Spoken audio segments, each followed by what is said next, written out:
If you asked me even a year ago if I would be doing a video talking about opening a custom new Bible, I would have thought you were crazy.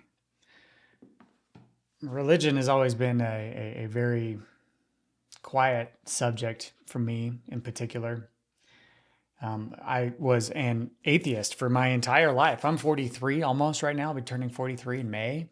And growing up with my family, we never went to church. Church was just never something that we did, never something we talked about.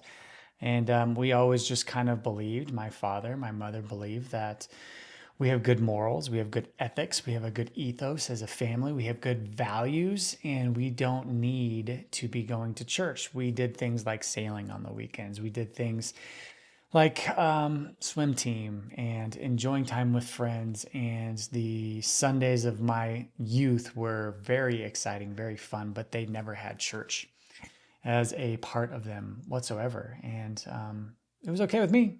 I didn't know any different. And my father and my mother never really talked about it. And, we grew up in a middle class family. We rode high. I became a firefighter at age 17. Went to the University of Denver. And even after I became a firefighter in the city of Aurora here in Colorado, I still had such great opportunities that were just presented to me. I went to the Center for Homeland Defense and Security at the Naval Postgraduate School for a free master's degree. Had so many different opportunities and so many things. And then as I was getting into that master's degree program, my mom called and said, "Hey, we're really excited that you got in. Makes us feel comfortable and confident because your dad, he has cancer. And we're not sure how long he's going to live, but he has cancer, and at least you are in this master's program because we know and feel confident that we've done a good job in raising you and that you will have the ability to move forward in your life." Probably about 5 years or so into that cancer diagnosis, we had already had Bromley, who is 9 now, but he was about 2.5 when my wife was pregnant with Callan, our middle kiddo. I don't tell this story much, but my father, he would sit and ask me as he was in his waning days, "How much longer until Callan comes? How much longer?" I said, "August 30th. That's when we're planning on. That's the date that he's supposed to come." He said, "Okay, hold on till August 30th." And that was his primary focus in his life at that point in time.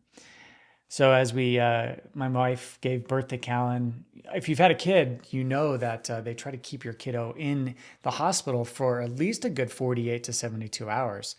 And I told the nurses right away, I said, "Listen, we've got to get out of here quickly. I don't know how long my dad's going to make it." We finally got out. They let us out in record time and took Callan to go and see my dad while he was laying at home, hospice care, and he held him.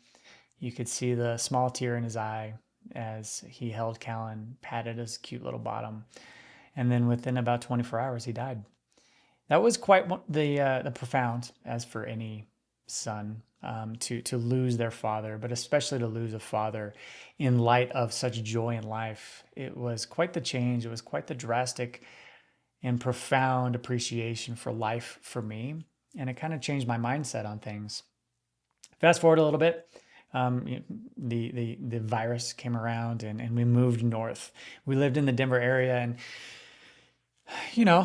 from our perspective, that's a very liberal area, and there's not much church going there. Everybody's very nice, very good, but we were ready to leave for a number of reasons, which I've addressed in other videos, and we'll definitely address future videos as well. But we got into a school up here in Fort Collins, northern Colorado, and it was an amazing immediate shift. As soon as we started meeting people here in Fort Collins, it was a very unique community to be a part of. Religion was everywhere. The community, the people that we became good friends with, that's what they did. They went to church. They had a religious value and ethos to them, and that is what they did. Two of our closest friends, Michael and Gabrielle, just slowly but subtly started to prod and push us. "Hey, we're going to church. We have this fantastic church that we go to. We absolutely love it. you're welcome anytime. And then they'd prod a little bit after that, and then they continue to prod. So last Christmas Eve, we decided, okay, we're going to go. So we went with both of our friends, Zeke, Mary, Michael, Gabrielle, their kids, and we all went and we went to church. It was Christmas Eve service, right? So that's your typical service. And then we started to go a little bit more regularly, a little bit more often. So last Easter, we started going more on a regular cadence, and I hated every minute of it. It's so weird because, I walk in and the first service, for me, it was skin crawling, right? And I only say that because I feel very self-conscious when people are singing next to you, when you're expected to stand, when they're doing the music and the band and everything's playing at the beginning of the service and you're standing up. To me, that's just so uncomfortable, such a challenging situation to be a part of. But I stuck through it. I didn't understand why people would put their hands up. To me, the whole thing was just super weird. Couldn't wait for the singing to get done. And I kind of still feel that same way. But at the same time, I'm really, when we sat down and we had the pastor come out and start speaking and giving a sermon, from that point on, I was very appreciative and interested in that aspect of each Sunday service. To me, of course, they referenced the Bible. Of course, it was all following the story of Jesus, but the guidance, the morals, the ethics that they talked about that so directly hit home for me as a father, as a husband, as a son to my mom. Those things really made going and sitting through the music part of it very worth it, because it kind of was a reset for me. It was a reset for me on a Sunday to get moving forward with the next week so I can feel more energized, more focused, more ready to do the right thing for my wife, for my family, and from a professional standpoint moving forward starting on Monday. I really, really enjoyed it. The kids loved it. We had all the kids into their respective kids' areas, and they started really just gravitating towards the messages that they were learning, the kids that they were playing with. Alex, my wife, started praying at dinner, which was super weird to me as well, right? But all of these things were just slowly but surely starting to matriculate into our life as we were beginning to have those subtle conversations. Then in about, I want to say April or May, my mom called me, and this was just last year, and she said, "Hey, I think I'm having a stroke. I don't know what's wrong with me, but I think I'm gonna die today, and I need to just let you know that." I said, "Well, I'm coming down." Came down. I convinced her we needed to go into the hospital, so we took her to the hospital, and they did a stroke alert on her. Checked her out, kept her for a good amount of time. There was no stroke, but her anxiety was profound. It was so high, super high blood pressure, super high pulse. And she was really having a lot of significant issues from that thing. And they gave her some psychotic medications and said, "Okay, just go home, figure it out." We sent her home. About a week later, she called me with some of the same symptoms. "I don't know what's going on. I can't handle this, but I'm having a lot of challenges." So we took her back into the hospital, and they took her into an adult behavioral health facility. And this behavioral health facility was, looking into her, and she finally admitted, "Well, I think I might be interested in hurting myself." And that's kind of a buzzword for doctors, right? "All right, perfect. We're going to put you on a 72-hour mental health hold." So they put her on this mental health hold. She stayed in there, and they tried to just say, "Well, gosh, she must just be unhappy. She must just be suicidal." So they got her cleared off of that. She stayed in the hospital for a few days. And then finally we got her home. I tried to get her some help, tried to get her some people to support her. She would have none of it. About a week later, same thing. But this time she was having hallucinations. She was having a lot of psychotic break activities where she was hearing things that just weren't happening. So they got her back into the hospital, and this time they put her into West Pines, which, if you're familiar with West Pines here in the Denver area, is basically a psych ward. And West Pines is where the people that have severe mental illness go when they don't have any other options. And she spent about 2 weeks at West Pines just trying to get her medication level set up to help out this psychotic woman. So that was a real profound challenge. And we did our best, got her back home again, tried to get her some help, and then she relapsed again. went back into West Pines. This time she spent about 3 weeks there. As an only child with a full-time job, with my wife to support, with my 3 children, this was one of the lowest lows of my life, even more so than my dad passing away, which was interesting and challenging because the challenges that you deal with a parent from a disease standpoint are fairly straightforward, and there's a lot of help. But when nobody knows what's going on, that's quite the problem, quite the challenge. So I started asking around and thinking, all right, where can I put her? And I talked to a memory care facility, and they said, you know what? This sounds exactly like frontotemporal lobe dementia. I said, dementia? You're kidding me. I thought she was just wacky, going crazy. They said, no, this is the exact symptoms and signs that you get out of somebody with FTP.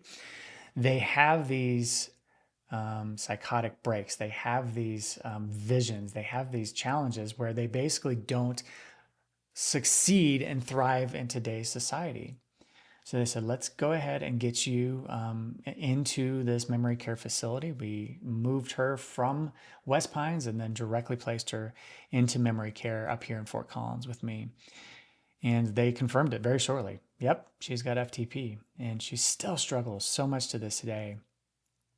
So that was quite the challenge leading into this summer and going through this process. Of course, I was going to church. Of course, I was doing all these things, but I still didn't really believe that there was a God. I didn't believe that Jesus really was resurrected, all of those things. It was just kind of one of those things where, I don't really know. But I was still appreciating the values, but I was still on this kind of downward slope of challenge, of dread, of pain, wasn't performing as well at work. A lot of these things were quite the challenge for me. But my mom's out of the house now, so I need to sell her house. So I go through the entire process of this. What's amazing to me is, December 29th, just this last year, my wife and I and kids were up skiing. We have a condo up in Keystone, and I see a person walk through the front door of the house on the camera of her house that she owns. And I'm thinking, that's interesting. So I call Arvada police. I say, hey, can you send somebody by? Because I'm pretty sure there's somebody that has broken inside the house and is in there. And they said, sure, we'll swing by. They called me back about 5 minutes later. You need to drive down here immediately. This person isn't coming out. So I spent 2 hours, drive down from Keystone to Arvada. And as I show up, there are probably 50 to 60 police cars, fire, police, SWAT teams, ambulances. Everybody was there. They had the entire block shut down. And the officer says, listen, this guy's not coming out. He's threatening us. He's threatening that he has weapons. And we're going to go in after him with a SWAT team. So they proceeded to arm up. Having been a firefighter, having been a paramedic, I've seen these activities quite a bit, but I have not seen this many SWAT team members get ready to execute a raid inside of a house. And it was my mom's house they were going into. So about 40 to 50 SWAT team members executed this raid, went straight into the house at 10 o'clock on I think that was a Thursday or Friday night.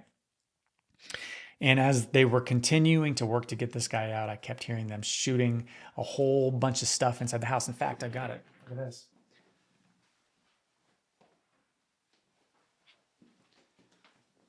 This will be a memento to keep forever. They shot tear gas canisters, 5 of these inside the house. And when they shoot these inside the house, obviously they have to shoot them through the windows. So they shoot through the front, the back side of the house, into the windows. Made an absolute mess. The guy still wouldn't come out. They had dogs. Finally, they went in and they physically grabbed this guy, pulled him out, made a heck of a mess throughout the house the entire time. Immediately, I have the house under contract, mind you, and we were slated to close within the next 25 days. So I drive back up to Keystone. The place is completely locked down. I start the process of completely remodeling, revamping, pulling carpet, pulling hardwood floors, getting tear gas out of a residential structure within the next 25 days. It was the single greatest Herculean effort I have ever had to undertake. And thank you to Chris from Arc Restoration. He was fantastic. My realtors with Focus Real Estate, they were amazing. Everybody pulled together. They helped out. They made this happen, and we were able to get that house closed and fixed and ready to go. And then about after we closed, about a day or so later, I got an email from my insurance company basically saying, nope, we're not covering anything. Mind you, this time I'm $50,000 out of pocket, completely cash out of pocket. Plus, Arc Restoration has another significant amount. We're probably in the order of $160,000 to $170,000 presently that still isn't paid for this. The only reason I bring this story up is I went from being at a pretty significant low to getting to a point of stasis with my mom where she's settled, to having her house under contract, to basically going straight back down to rock bottom again.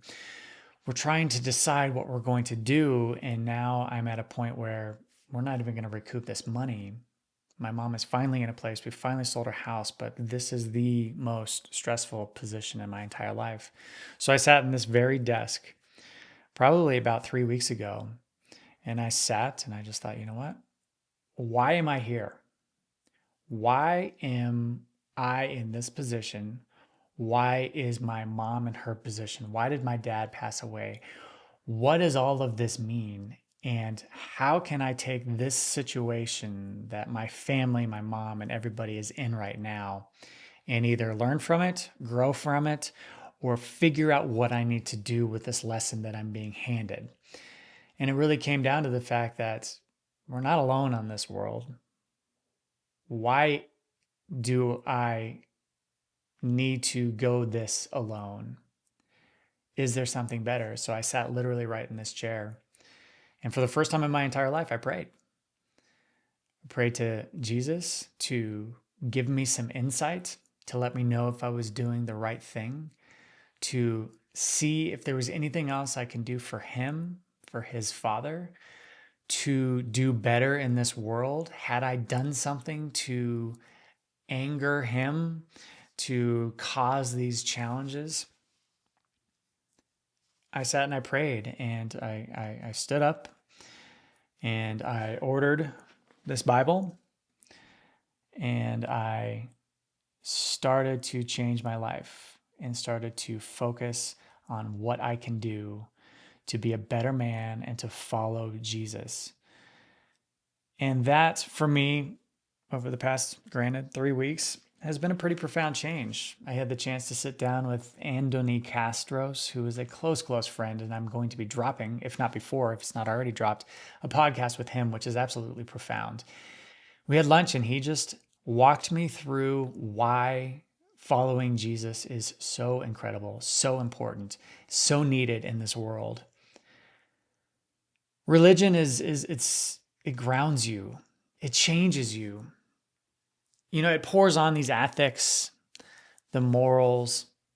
It's a constant reminder for me to do better, to try harder, to be a better person every single day, to live, give, and be more giving in my life, whether it's monetarily, whether it's for my kids, whether it's pulling my earbud out and focusing with my daughter. Just last night, we went to a daddy-daughter dance. It was one of the most profound experiences of my life because I was in the moment. I was thanking God that I had this opportunity to dance with my 3-year-old daughter. It makes me better. A better husband, a better father, a better professional.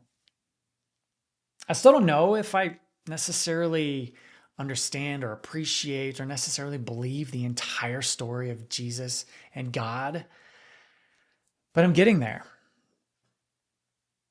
I know that the messages, those subtle guides I get after praying are subtly pointing me in a direction to where I know I'm doing the right thing. I'm focusing on the right tasks and activities. I don't know where I'm going, but I know I have a friend. I know I have a guide. I know I have someone that loves me and is supporting me. And that's a pretty good feeling. If that's the only thing that I get out of this, I think it's a win. But I have a feeling that there's a heck of a lot more to this story. If you feel the same way that I do, if you feel like you're in a weird position, you feel like I just need some guidance, take the story for what you will. I would recommend maybe just go into a church, Just go on a random Sunday. Don't go on a special day. Don't go on Christmas. Don't go on Easter because those sermons are very scripted. Go on just a random Sunday and see what they are talking about and take that guidance. For me, it's profound. There is a better purpose. We can do more as men, as fathers. You and I can really tackle this world if we have a support system of other men, other gentlemen in our life that share those same ethos, those same values, that share the same religious conviction. And we can do more for our families if we have God in our life. That's how I feel. I'll let you know how the journey goes. I'm going to start reading this tonight, and I will read it every night and every day from here forward. And I will let you know how I do. Thank you for watching. I hope this helps. Have a good day.